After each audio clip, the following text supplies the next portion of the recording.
Hi there airsoft and YouTubers, got something special for you today ladies and gentlemen, boys and girls. Just in the country in the past week or so, the Barrett M82A1 anti-material sniper rifle. Check it out.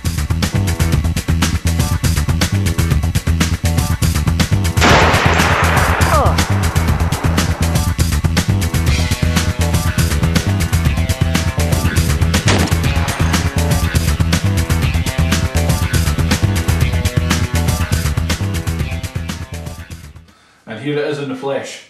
First off, big thanks to Land Warrior Airsoft for the loan of this beastie. It shows a level of trust that's both touching and completely unjustified. This is the Socom Gear Barrett M82A1, the only official licensed replica there is. As Socom saying they're using promo material, they send engineer to US to take the detail measurement. And he's done pretty well, it's very detailed measurements. This is exactly the same size as the real steel. It's 145 centimeters long, or huge, with a 65 centimeter long barrel, which is excellent. One thing they didn't get accurate was the weight. The real steel of this gun weighs 15 kilos, which is hefty. However, they managed to get this down to a more manageable 9.5 kilos through using some aluminium in the construction, mainly the barrel. The body is actually 3mm steel. When I say manageable, obviously that's a relative term. It's more manageable than trying to shove a dead cow up a fire escape, but only just. On to the details, which is where this thing scores highly over every other one out there, being the only officially licensed replica. This is the one you want in your display cabinet that has the official stamp of approval. It's got all your official logos on the official body. It's and just like the real steel, it breaks into two parts for transport. The upper receiver comes away from the lower receiver using these pins here and here, and likewise the bipod can be removed through the ring pull pins as well. On the upper body, we've got the standard rail system here, which is actually numbered so that you get accurate placement of your kit if you have to take it off. As with most sniper rifles that come these days, it doesn't actually come with this scope or any other scope. It comes bare. You're expected to provide your own scope to suit your own tastes. And really it comes down to how deep your wallet is and how big your forearms are when it comes to lifting this thing and putting a scope on it. There's tons of room. You've got 3 feet of scope here. You could put all manner of night vision kit, whatever you feel like on this gun. It's really up to you. Okay, onto the barrel itself. It's an aluminium outer barrel, just to try and keep the weight down, with a 65 centimeter long inner barrel inside to give you the accuracy.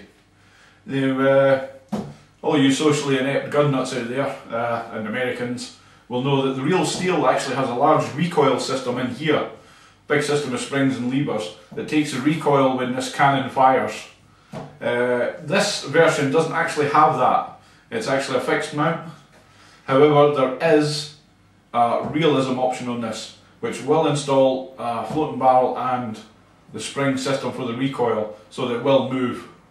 I don't know how you're going to move that with an airsoft gun, which is all the recoil of a pea shooter. With something this heavy, you're going to need to use a 5-pound lump hammer to move this thing. Okay, internally, the gun comes equipped with that extremely long, extra tight barrel. So combined with the weight of the gun makes for a very stable shooting platform. This thing shoots remarkably consistently and remarkably accurately. Considering it's only got 410 feet per second straight out of the box, that's not bad at all. What we have here is a version 2 gearbox buried inside here from an M4. It's been reinforced and is using 7mm bearings, so no problems running upgrades on it. The magazine itself, although it looks like this huge thing here, is actually a little M16 VN high cap, which is buried inside this metal sheath here. One nice touch is they have actually turned it around to get an extra couple of millimetre on the length for added accuracy. Can't say fairer than that. Having the M4 internals, however, does bring other problems. This thing shoots full auto. That's full auto, ladies and gentlemen, boys and girls, from an M82 anti-materiel rifle. kind of blows the whole realism thing away, really. If the real thing shot at this kind of speed, Iraq and Afghanistan would be wallpapered with snipers, with Barretts sticking out the middle of them. You're going to have to do something about that in order to use this on most UK sites. Shooting 410 feet per second, full auto, nobody's going to let you use it. You may be a good negotiator and point out that this is definitely a sniper rifle, but most full auto guns are restricted to 350, 370 feet per second, and most sniper rifles are shooting 450 to 500. So what you're going to probably do with this, if you're a hardcore sniper, the minute you get it home, you're going to rip out the internal springs, you're going to replace it with a harder spring shooting 450 to 500, and you're going to snick the wire that goes to the full auto switch, and you'll then be ready to use it anywhere. Alright, this is clearly no CQB machine. You're not going to be kicking in doors and hosing rooms with this thing anytime soon.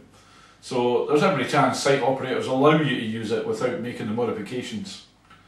However, you really want to do them, I think, and give this thing a proper send-off. Somebody sees this coming, they're not expecting you to piddle at them. It's going to take the internal upgrades, no problem at all. It's well beefy. It's made from Gunders by the looks of it, and the internals are pretty much the same. Given that you're going to have to part with 800 of your earth pounds to walk away with this beast, you're going to have to ask yourself, is it worth it? Is it worth it to you? To me, the answer is clearly yes, for a given value of yes. What do I mean by that? If you're a sniper, this is the gun that you want. Everybody likes this gun. Come on, eh? Search YouTube, millions of shots of this thing. It's the granddaddy. And if you just want it as a display piece, it's there, it's extremely accurate, it looks the part. I love having it just sitting in the house menacing people when they come in. It's like having an MX missile sitting next to you. At £800 for a sniper rifle, you're going to immediately have to tweak. It's up to yourself. It's very heavy. You're not going to be running around shooting scoot style with this thing. You're going to need a team of porters to handle it for you. It's fine if you get to sit down somewhere for half an hour and you set up and you'll plug everybody away, no problem. But you're never ever going to move and shoot with this thing, and trust me. You'll notice I make involuntary noises every time I lift it. So you're going to do the same. I'm 6'2" and umpteen £100, and this is a struggle, believe me. And there you have it. In a little break with tradition here, I'm bringing you back into the editing suite. Just to discuss the actual rifle itself. That review was filmed while I had a loan of the rifle. The next day we actually went out and used it on a site. So there's a few things you need to know, good points and bad points. As I say in the review, very heavy gun, very long barrel, very stable for shooting, great shooting on the range, brilliant. In real life, the assembly system of splitting the thing and putting it back together, you want to avoid that as much as possible.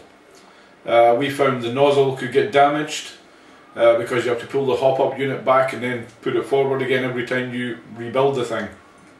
Also the fire selector, the M4 fire selector, seemed rather flimsy for a rifle made like bridge girders. And the other flimsy part would be the butt plate. Has a rubber recoil absorber on the back, about that long. It's held on with a couple of tiny screws and tiny washers. It's loose the moment you get out of the box. One good knock will rip that off. It really needs to be on with proper washers. But again, it's nothing that would stop you buying the rifle. The only thing you really have to contend with is, as I say, when you're breaking it apart and putting it back together again all the time, it's going to cause you a bit of grief. You're going to risk damage. It makes it hard to line up the magazine every time you're putting it on. If you're not splitting the rifle apart, then no problem. I would go for it. But if you're going to have to dismantle it to fit it into your tiny Eurobox car, then avoid it. If it's just a display piece, then it's grand. Trust me, it looks lovely. Back to the studio.